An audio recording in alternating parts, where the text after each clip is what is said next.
rejoice. आनंदित होंगे। आमीन। I, on behalf of Himalaya Mission Church, bride and groom, welcome all of you. मैं और मेरे परिवार और हिमालय मिशन कलीसिया और इस दुल्हा दुल्हन की ओर से आप जितने भी लोग आए सबका स्वागत करता हूँ। आमीन। We all know that we are late for 50 minutes today. और हम सब लोग को मालूम है कि आज हम 50 मिनट हम बहुत ही लेट हो गए हैं। But because of very important reason we are late. लेकिन बहुत ही महत्वपूर्ण कारण की वजह से हम लेट हो गए हैं। We are very sorry that groom parents could not come. और हम बहुत दुखी हैं कि जो दुल्हा के परिवार को नहीं पहुंच पाए। But we learned that his mama is coming. और हमें ये मालूम पड़ गया है कि उनके मामा जी आया है।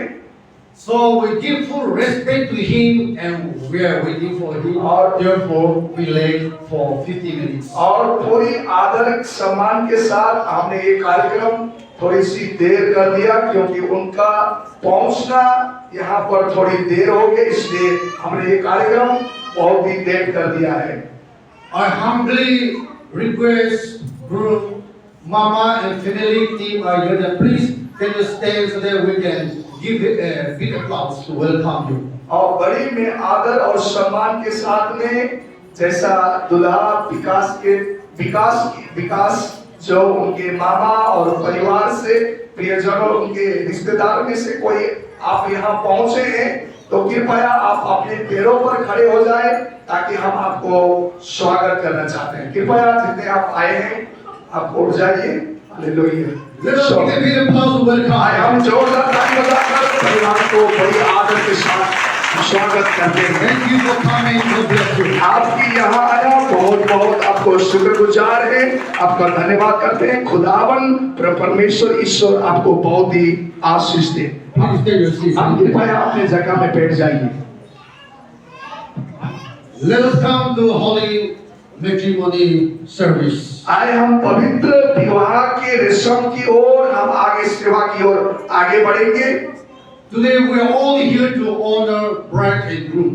और आज हम सब जितने लोग यहाँ हैं ये दुल्हा दुल्हन की आदर सम्मान के साथ हम यहाँ पहुँचे हैं। We come here to wish them. We come here to bless them. और हम यहाँ पर उनको शुभकामनाएं देने के लिए, बधाइयाँ देने के लिए, आशीष देने के लिए यहाँ पर पहुँचे हैं। At the same time, we are all here to celebrate their special day with a loved one. और हम उनकी खास दिन को एक सेलिब्रेट करने के लिए, मनाने के लिए, अपने खास व्यक्तियों को मनाने के लिए हम मौजूद हैं। But whatever program, we have to always put God Almighty first. और जो भी कार्यक्रम होती है सबसे पहले सर्वशक्तिमान जिंदा खुदावन का आदर करना, उनको पहले दर्जा में देना बहुत जरूरी होता है। So let us come to the word of God. आए आज उस खुदावन की कलाम से, उनकी वचनों से हम उनकी ओर देखेंगे, प्रभु के वचन की ओर। Our Bible reader, he read for all of us from the book of Proverbs chapter 18 verse 22. आज हमारे जो प्रभु का दास वचन पढ़ने वाले ने प्रभु का वचन पढ़ दिया गया है, ये नीति वचन का किताब उसकी 18 अध्याय का 22वीं आयत। He who find a wife find what is good and receive favor from the Lord. और जिसने स्त्री ब्याली उसने उत्तम पदार्थ पाया और यहोवा का अनुग्रह उस पर हुआ है। आमीन। This is the word of God. ये परमेश्वर का कलाम वचन है। To find a wife and a husband is not only for the couple, but also we receive favor from the Lord. ये पति या पत्नी को पाना या मिलना ढूंढना ये केवल उन दोनों के लिए नहीं है, लेकिन ये चीज जो है प्रभु की कृपा, प्रभु की अनुग्रह उनके जीवन में हुई है। This means every good gift is given by God, and the greatest treasure a man can have is his wife or her husband. इसका मतलब ये है कि हर अच्छा उपहार परमेश्वर के द्वारा दिया जाता है और हर एक आदमी के लिए सबसे बड़ा खजाना उसकी पत्नी या उसकी पति होता है। If a man or a woman love the Lord and chooses a wife or a husband who love the Lord, receive favor from the Lord. यदि कोई व्यक्ति प्रभु से प्रेम करता है और ऐसे पति या पत्नी को वो लोग चुनाव करते हैं, जो प्रभु से प्रेम करता है उसे प्रभु का अनुग्रह प्राप्त होता है। When we read through the whole Bible, जब हम इस पूरी पवित्र धर्मशास्त्र को पढ़ते हैं, marriage is the most intimate of all human relationship by living one family of origin and united to one spouse. ये मूल परिवार को छोड़कर एक जीवन साथी के साथ जुड़ना सभी मानवीय संबंधों में विवाह सबसे घनिष्ठ संबंध है। But Bible also says that not only women to leave the original family and cited with her husband. Bible ये केवल यही नहीं कहता है केवल पत्नी अपने माँ बाप को छोड़कर पति के साथ में मिला रहती है या पति के तरफ चले जाती है, इतनी बात नहीं है। But Bible also says that a man also to leave their parents and cited with their wife. बल्कि बाइबल ये भी कहती है कि पति भी अपने माता पिताओं को छोड़कर अपने पत्नी के साथ मिले रहता है। Genesis chapter 2 verse 24 says, उत्पत्ति का किताब उसकी 2 अध्याय का 24 आयत में लिखा है, not only will leave the parent, but husband also to leave parent and cited with wife, as there are no more two, but one body, one flesh, and one family. इस कारण पुरुष अपने माता पिता को छोड़कर अपनी पत्नी से मिला रहेगा और एक ही तन बने रहेंगे, एक ही शरीर बनेंगे, एक ही देह आत्मा एक ही शरीर बने रहेंगे। So the word of God clearly says that after marriage, you are no more two. But Bible says you become one body, one flesh. Not only that, you become one family. इसलिए पवित्र शास्त्र कलाम कहता है, वचन कहता है कि शादी के बाद 2 शरीर एक ही तन बन जाएंगे, एक ही तन, एक ही शरीर, एक ही देह में हो जाएंगे, बोलकर परमेश्वर का वचन कहता है। This message is not only for the bride and groom today. और आजकल ये संदेश जो मैं बता रहे हैं, ये केवल पति दुल्हा दुल्हन के लिए नहीं है, But this message is for all of us. ये संदेश हम जितने भी यहाँ पर मौजूद हैं, हम सब के लिए ये संदेश है। This message is for the married couple here. और जितने भी शादीशुदा लोग हैं, उन सब के लिए भी ये संदेश है। Also, this message for the young people to prepare themselves for the future. और ये जवान लोगों के लिए भी ये संदेश है, ताकि आने वाले भविष्य के लिए जो तैयारी कर रहे हैं। But here we have a big question before us.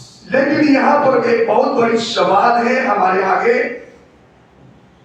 Marriage works well only when both pay attention to each own role.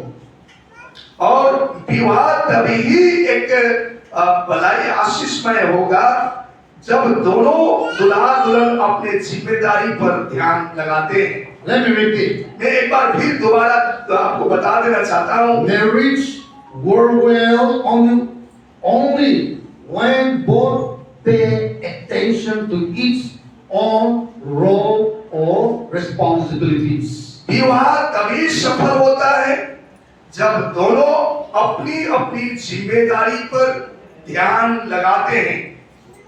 What kind of role or what kind of responsibilities both couples have to pay attention to it? और ये यहाँ पर कौन सी प्रकार की जिम्मेदारी पति पत्नी लोग निभाना चाहिए या कौन सी प्रकार की दायित्व उनके लिए दिया गया है वो करना चाहिए, ये हमें जानना बहुत जरूरी है। Bible says, बाइबल कहती है Ephesians chapter 5 verses 22 to 25. परमेश्वर के बाणी कलाम पर लिखा इफिसियों का किताब उसकी 5 अध्याय का 22 से लेकर 25 आयत में लिखा है।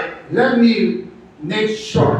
मैं आपको बहुत ही छोटे करके आपको बताना चाहता हूँ। The word of God says, परमेश्वर का वचन कहता है, God, here say, wife, submit to your husband, and husband, love your wife. और परमेश्वर के वचन में ऐसा लिखा, पत्नी अपने पति का अधीन रहे और पति अपने पत्नी से प्रेम करे। Let us repeat. एक बार फिर दोहरा देना चाहता हूँ। Wife, submit to your husband, and husband, love your wife. और पति अपने पति का अधीन रहे और पति अपने पत्नी से प्रेम रखे। Submit to your husband means not demanding you to become the slave of your husband. ये अधीन रहने का मतलब ये नहीं कि आप एक दासी बनना या नौकर बनना, ये बात नहीं है। But submit to your husband means respect your husband. लेकिन अधीन रहने का मतलब एक पति का आदर करना है। Disregards of your husband weaknesses, shortcoming, family background, education, Bible, and God said that every wife should submit to their husband. और आदर करने का मतलब ये है कि उसकी पढ़ाई लिखाई, उसका धन दौलत, उसके माता पिता बैकग्राउंड पृष्ठभूमि, ये चीजों को देखकर उसको तुच्छ नहीं समझना है। But submit to your husband means in all situations respect your husband. लेकिन अधीनताई में, पति का अधीनताई में रहने का मतलब उसकी जो भी हालत है, परिस्थितियां हैं, उस परिस्थितियों में भी बावजूद भी अपना पति का आदर करते रहना।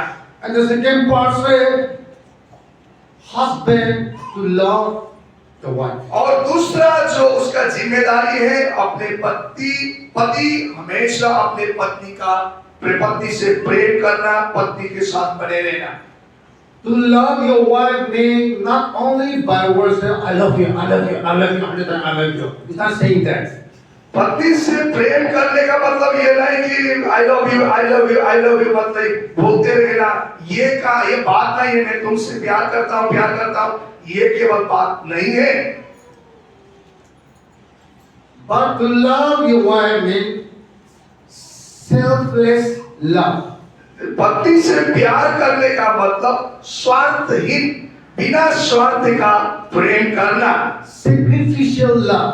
बलिदान पूर्वक का एक प्रेम करना, Care for your wife. अपने पत्नी का ध्यान करना।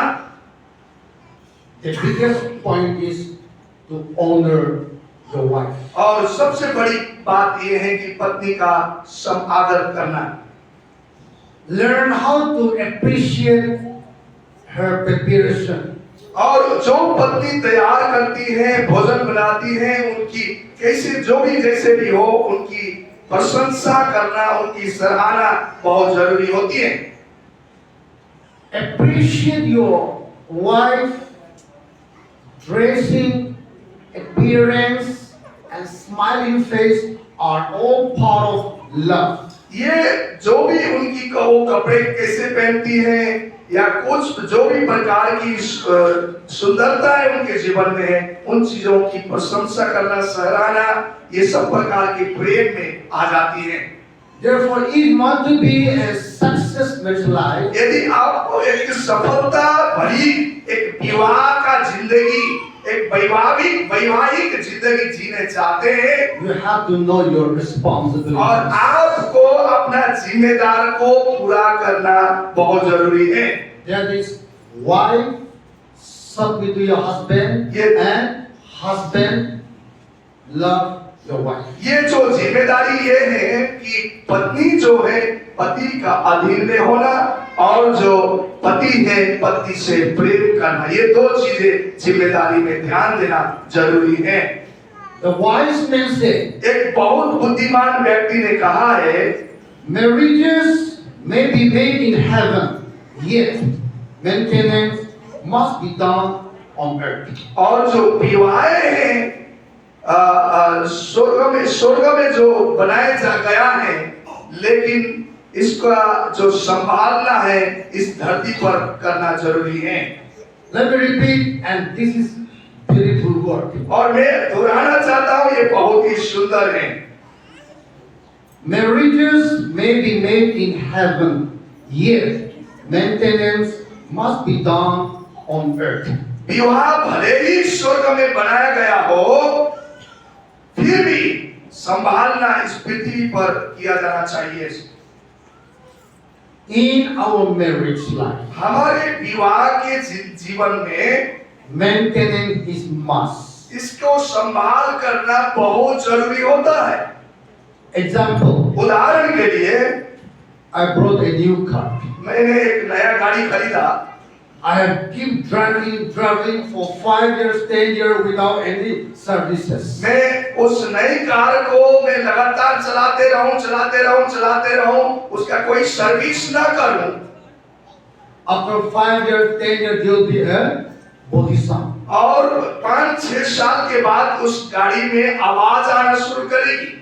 But when I keep maintaining these services, लेकिन जब मैं उस गाड़ी का संभाल करता रहता हूँ, ध्यान करता रहता हूँ, then my car can keep going on smoothly for at least 15 years.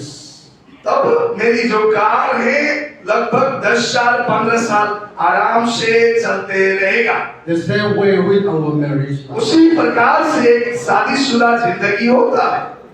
Our marriage may be made in heaven, but if we don't maintain our marriage life, there will be a terrible for our journey together.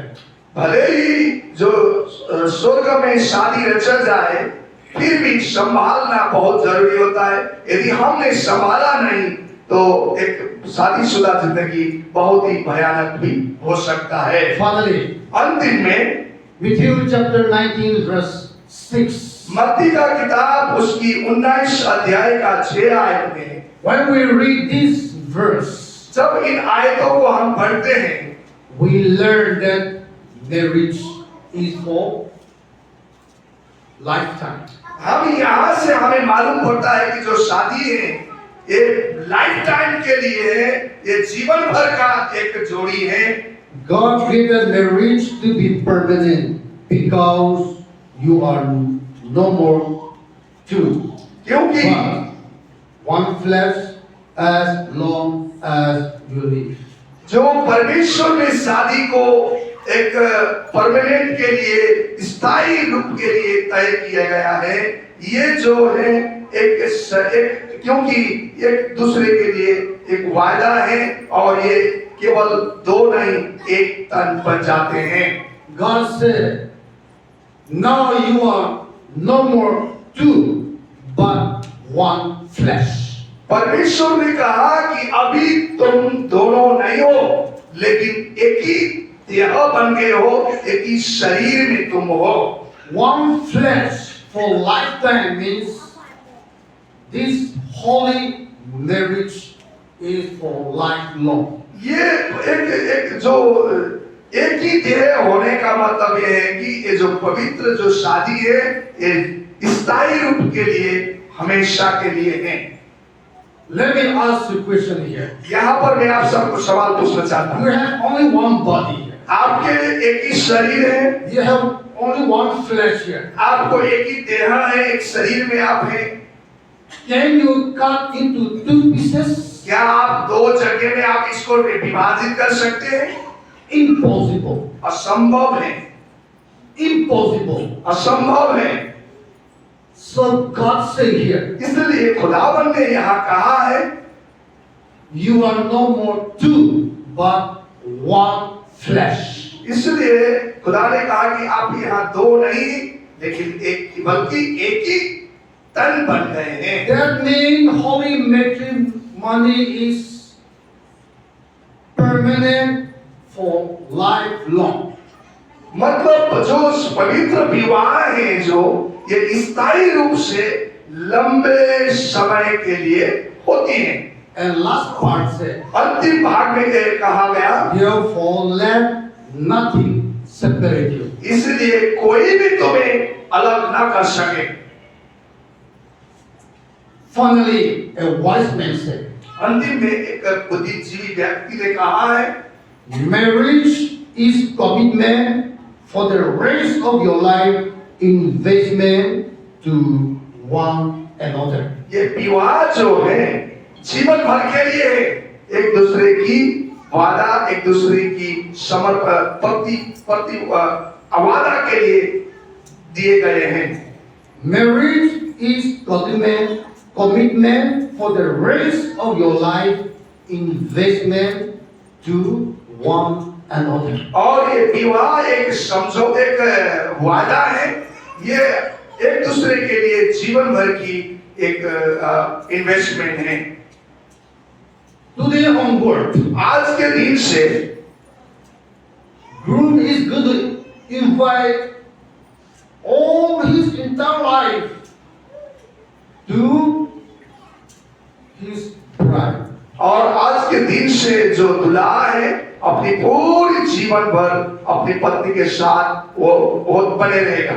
The same way today onward, bride also going to invest her entire life to her partner. और आज के दिन से पत्नी जो दुल्हन है ये भी अपने पार्टनर के साथ, अपने दुल्हा के पति के साथ वो जीवन भर अपनी इन्वेस्टमेंट करेगी। As the word of God says, जैसा परमेश्वर का वचन में कहा, what God has made you together, और जो परमेश्वर ने आपको एक साथ जुड़ा है, let nothing separate you. कोई भी चीज तुम्हें अलग ना करे। This is the word of God. God bless both of you and God bless everyone. ये परमेश्वर का special program. ये परमेश्वर का वचन है, ये परमेश्वर का वचन वो दोनों दुल्हा दुल्हन को और आए हुए सबको, आपको इस खास दिन में जो आए हुए सब लोगों के लिए आशीष का कारण बने। आमीन। Now we'll go for vote exchange. अभी हम विवाह के रेशम पर चले जाएंगे, वाचा बंधन की ओर हम आगे बढ़ेंगे। Maybe you can give one mic there. Mic ले लेके open.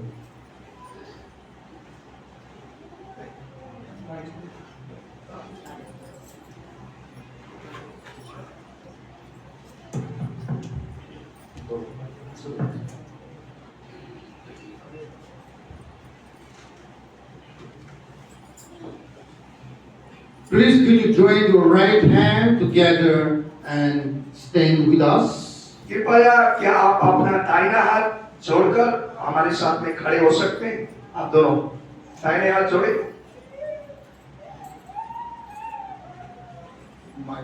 माइक हाँ Kasi dun sa paborin ka. Atot.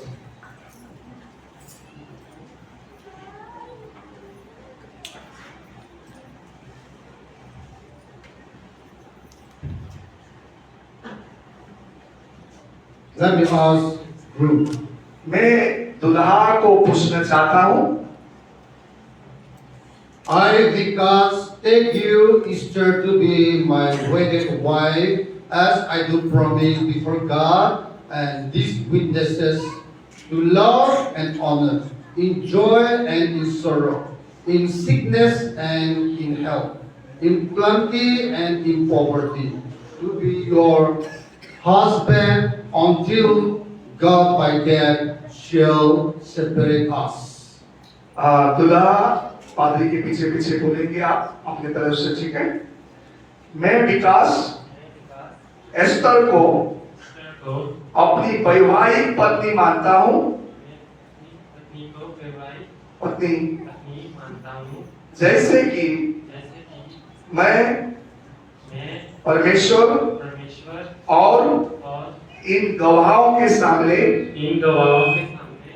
प्यार, सम्मान और वादा करता हूँ, खुशी और दुख में,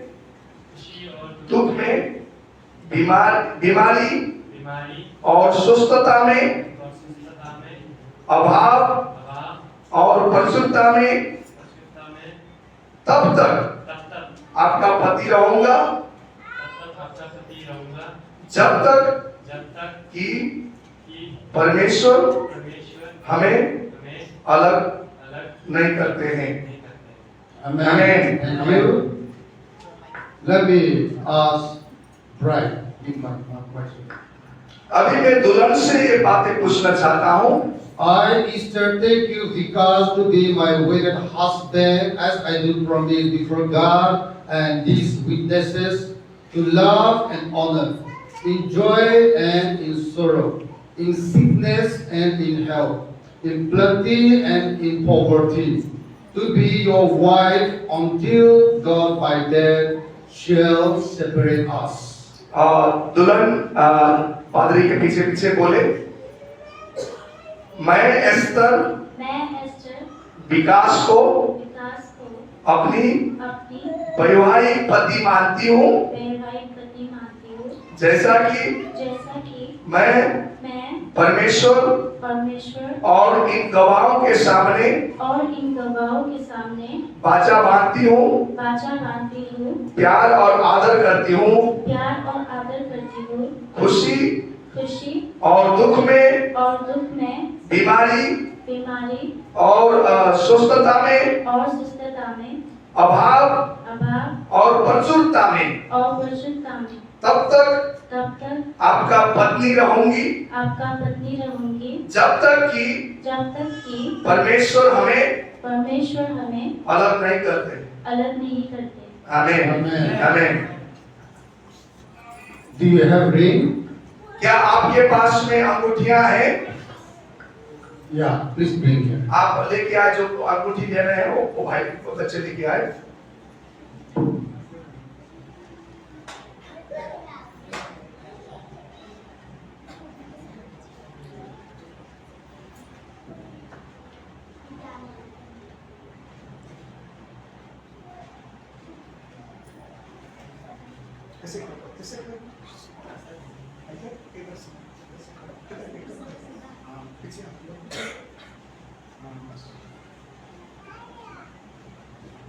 The important symbol of ring is neither here is beginning nor no end.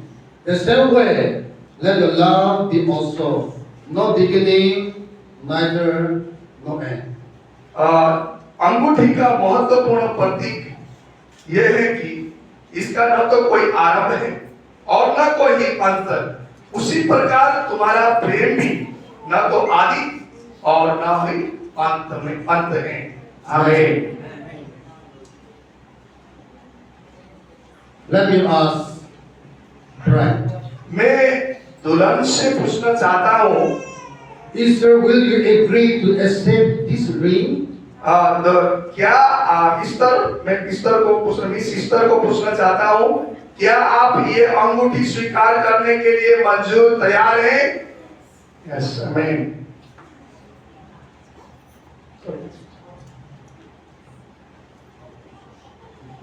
रुको।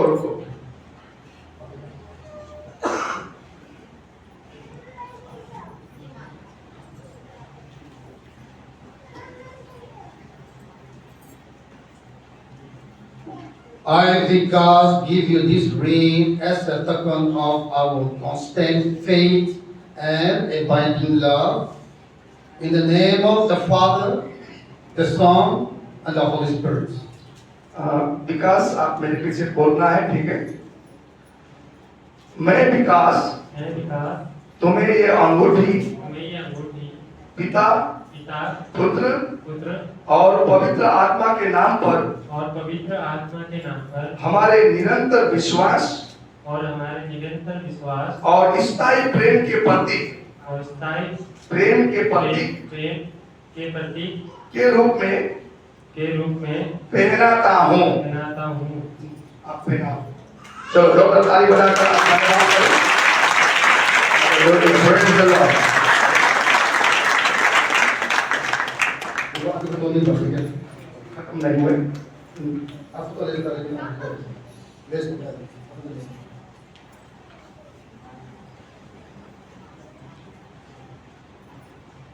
Now let me ask groom. मैं अभी दुल्हा को पूछ रहा हूँ Vikas, will you agree to accept this ring? श्रीमान विकास क्या आप यह अंगूठी धारण करने के लिए मंजूर होंगे? Yes. यस आमीन।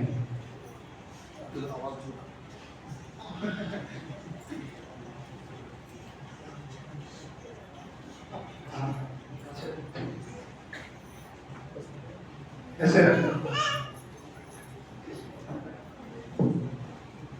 I, Easter, give you this ring as a token of our constant faith and abiding love, in the name of the Father, the Son, and the Holy Spirit. दुल्हन आप मेरे पीछे पीछे बोलना। मैं एस्तर आपको ये अंगूठी पिता पुत्र पवित्र आत्मा के नाम पर हमारे निरंतर विश्वास और स्थायी प्रेम के प्रतीक के रूप में पहनाती हूँ। हाँ अभी आपको पहना आप हाँ आप आज जोरदार ताली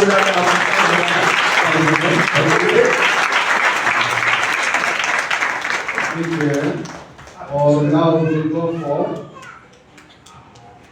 marriage certificate signatory. अभी हम यहाँ शादी के जो प्रमाण पत्र है, शादी का जो मैरिज सर्टिफिकेट है, इस पर हम हस्ताक्षर के लिए हम आगे जा रहे हैं।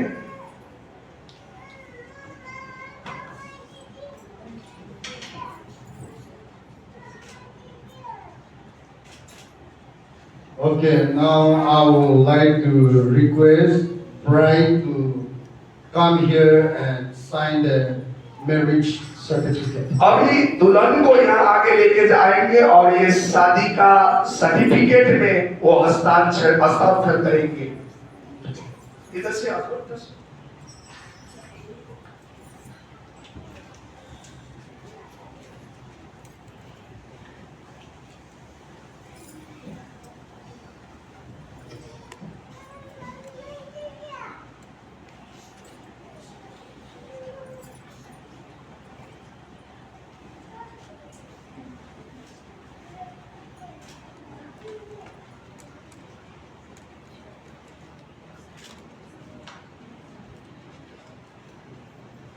दूल्हा भी आगे।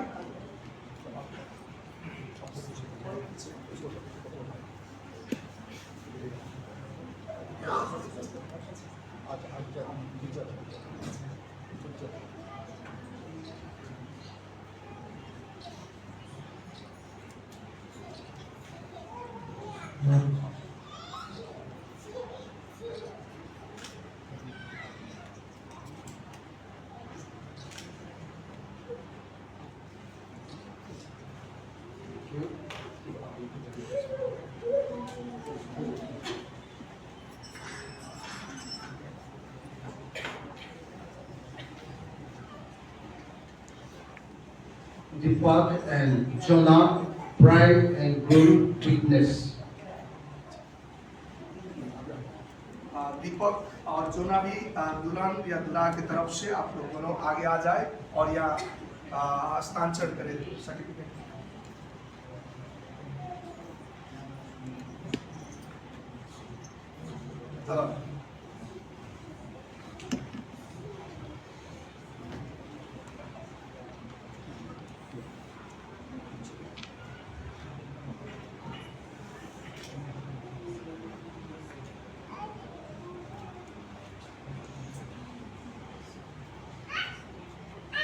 दीपक नीचे चले गए वॉशरूम की तो आप आ जाओ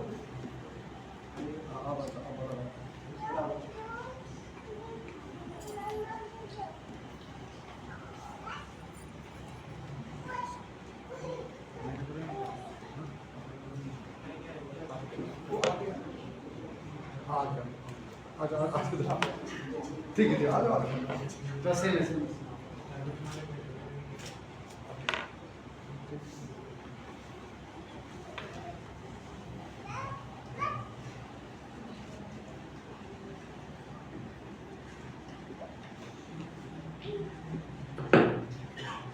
I, the minister of God, declare that Mr. Vikas and Mrs. Esther are now husband and wife according to the holy ordinance of God. What therefore God hath joined together, let no man separate. मैं परमेश्वर का सेवक श्री विकास और miss Esther को ईश्वर के पवित्र विधान के अनुसार पति और पत्नी करके घोषणा करता हूं और जो परमेश्वर ने एक साथ जोड़ा है और कोई अलग न करे। हमें जोरदार ताली बजा के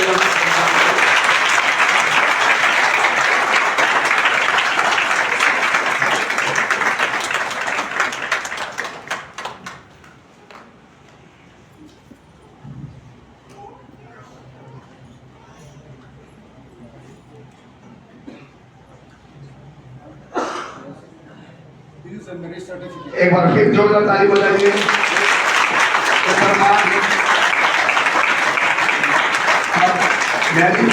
सर्टिफिकेट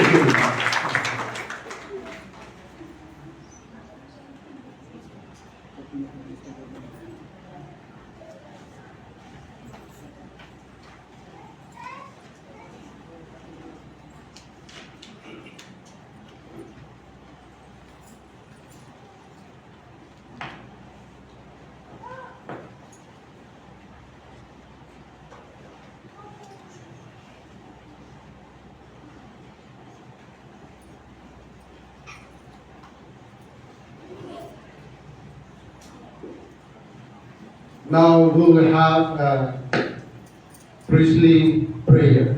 अभी हम पादरी का प्रार्थना की ओर हम जाएंगे, अंतिम की ओर। पिलो लेके आए, तकिया इनको हेल्प कर दे घुटने की। आप लोग दोनों घुटने के बल आ जाए, घुटने से जुड़िए। आप घुटने टिकाकर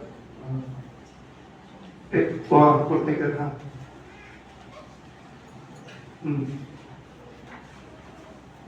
I would like to request everyone to close your eyes and raise your hand. और मैं चाहता हूं कि आप सब लोग अपने आंखें बंद करें और अपना हाथ उठाकर इनको ब्लेस करें, आशीष करें।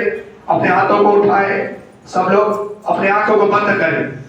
And during this time, we'll have a priestly blessing for the newly married couple. और इसी दौरान पर और एक पादरी का, पुजारी का और एक दोनों नवा जोड़ी दंपतियों के लिए आशीष का प्रार्थना होगी। The Lord bless you and keep you. The Lord make His face shine upon you and be gracious unto you. The Lord lift up His countenance upon you and give you peace, both now and forevermore. प्रभु आपको आशीष दे और आपकी रक्षा करे। प्रभु का चेहरा आपके ऊपर हो और परमेश्वर अपने यहोवा अपने मुहार को चमकाए, अनुग्रह करे। प्रभु आप पर अपना अनुग्रह बनाए रखे और आपको शांति दे और आज से लेकर हमेशा के लिए आप बने रहे। आमीन। Let's give a big applause to welcome newly married couple. अरे हम दोनों नया जोड़ी को जोरदार ताली बजाकर हम स्वागत करेंगे।